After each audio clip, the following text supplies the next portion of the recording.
Is that the point of these campaigns, polarization? That is always the point, and it has always been the point. Great to have you both on the show today. Thanks for having me on. Marcus, let me start with you. We just learned about these news-looking videos that are circulating online that are spreading disinformation around the Olympics. How do we know that it's a Russian campaign that's doing that? Well, for the regular viewer, it's very difficult to detect these sorts of videos. We know that this is disinformation, researchers, because we're trained to look for these sort of telltale signs, and we know now because of where these videos were published, the platforms they were published on, the accounts that published them. We now know that they are part of a broader Russian government-sponsored disinformation campaign. But again, for the regular viewer to detect that, it's very difficult. So these fake news campaigns that we're seeing, put out, these videos we're seeing out there, they're actually tied to like an actual campaign name, I understand. Yeah, the name of the operation is called Matryoshka, and that's based on this Russian nesting doll. So I think a lot of your viewers will recall and have probably seen these. These are dolls where you open one layer up, there's another doll inside, and you keep opening them up until you get into the bottom where there's a tiny little doll. And so that name has been given to these operations. Due to their objective of obscuring their source, of hiding their source. That's the name that's given to the ability to try and deceive us. That's the key element within that name. But it is, interesting that that's the name of the entire operation. It's not just journalists. I mean, I saw BBC Verify, show the Olympics president, Kirsty Coventry, also, giving a press conference in real time, and then it cuts away and does the exact same thing. And it's all AI generated, it's always targeted at Ukrainian athletes. Marcus, is there a long history here of Russia, going after Ukrainians at the Olympics? Yeah, great question. There sure is. Not just Ukrainians, but the Olympics in general. All the way back to 1984. This was, of course, the Olympics that were hosted in Los Angeles. The Soviets then at the time boycotted them, and they engaged in a disinformation campaign targeting much of the global South, potential African athletes. The Russians then produced a pamphlet that warned that any non-white athletes would be hunted down in Los Angeles if they arrived at that Olympics. And so that was meant as a way of discouraging any athletes from participating in that. But, even going back to the 2016 Brazil Olympics, there were cyber attacks then. Of course, Russia was banned from participating then due to its invasion of an occupation of Crimea in 2014. In 2018, again, in South Korea, there was a massive cyber attack against South Korean Olympic infrastructure, bringing that down.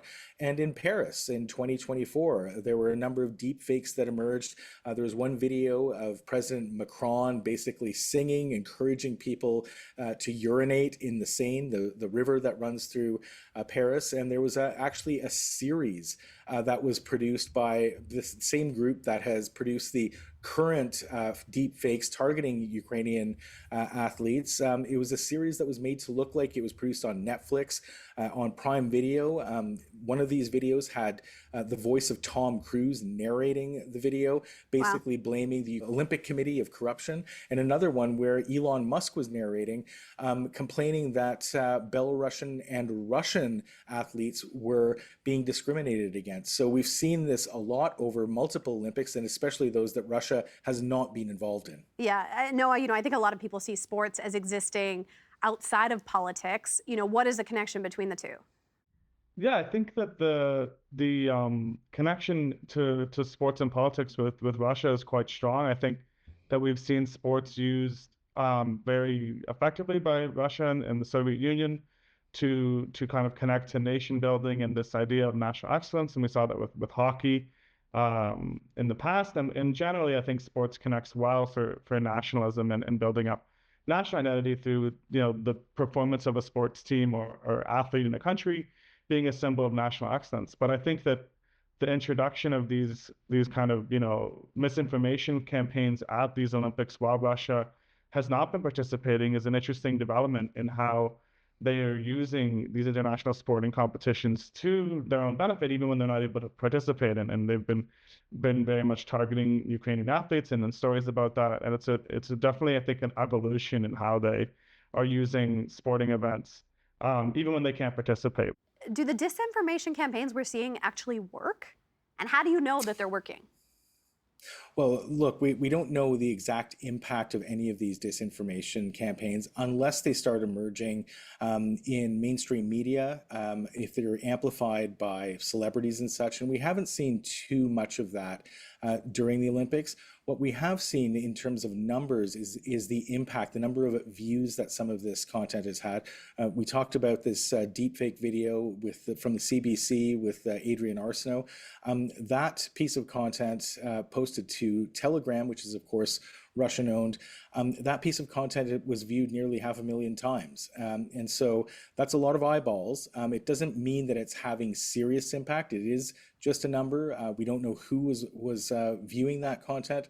But in terms of numbers, that is a very high number, and so that's one way that we look at impact. But it's really the emergence of some of these narratives in mainstream media. That's where we see real impact, and that's what we want to try to avoid. I also wonder, Marcus, about the slow drip of bad information on any of us. Like, does that have an effect? Right. It is that constant feed of disinformation, especially when it's pushed up in our social media feeds through various different algorithms. And the problem is with those social media platforms is that there's very little content moderation that's happening there. And basically what they're looking to do is get as many eyeballs onto content as possible. And so if you have a piece of content like one of these deep fakes or perhaps narratives that are targeting the Ukrainian skeleton athletes, the images of Ukrainian athletes who had been killed during the war. When that sort of content, that manipulated content is put out there, if it goes viral, unfortunately, these social media algorithms will pick that up, will push that to the top of feeds. And when you have users that are unaware that this is disinformation, they're exposed to it, those narratives do stick around. Even if you do find out later that this is disinformation, it will always remain there somewhere in the back of your mind that you saw this. And so once you see it, you can't unsee it, unfortunately. And that's a major problem and something that we should be dealing with long term. Noah, you're nodding over there.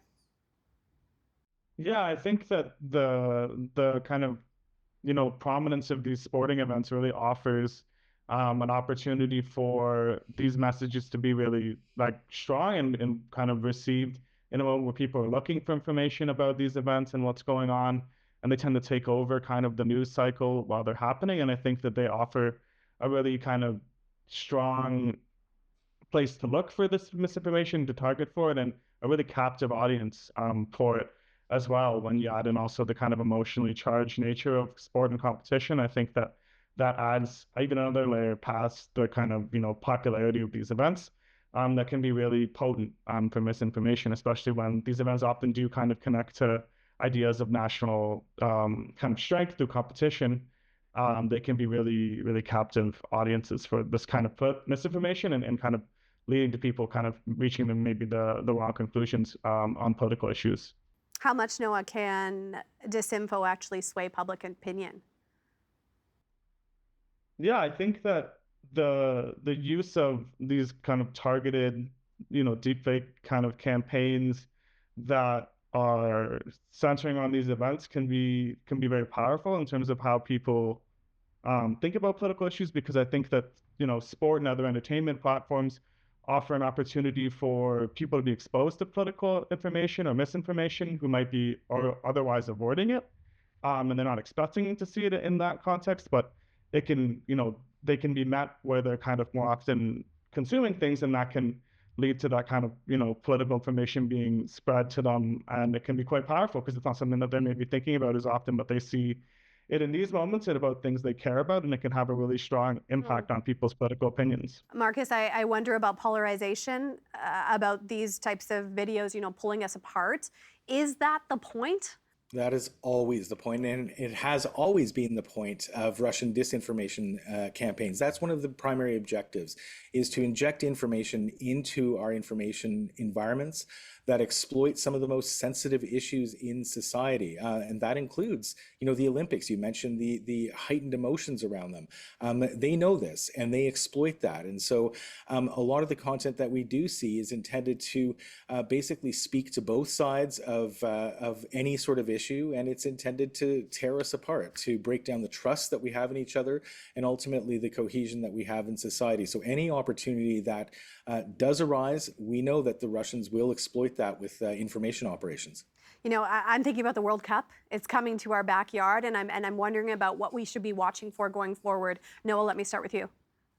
The main thing that I think we've already seen a bit of this too, is looking at, ICE's role in security at the World Cup, but also how it has been, framed in terms of people traveling to the World Cup, and how there has been concern over whether people will have the proper visas to travel, or whether they will, how they will be treated while they're in these countries. And human rights organizations have raised these concerns over, how people will be treated if they're seen to be engaging in things that are not to the liking of ICE officials or other law enforcement officials. And given the current political climate, I think that would be quite ripe topic for actors like Russia to engage with. Let me go to Marcus. In terms of disinformation campaigns, what should people be watching for ahead of the World Cup?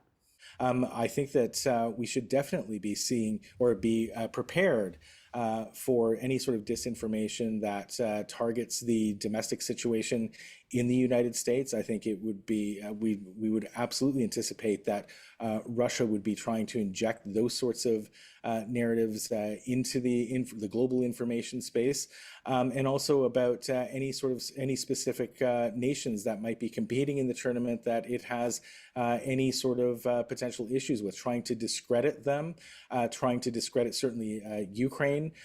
These are all narratives that we should expect Russia to be injecting into our information environment.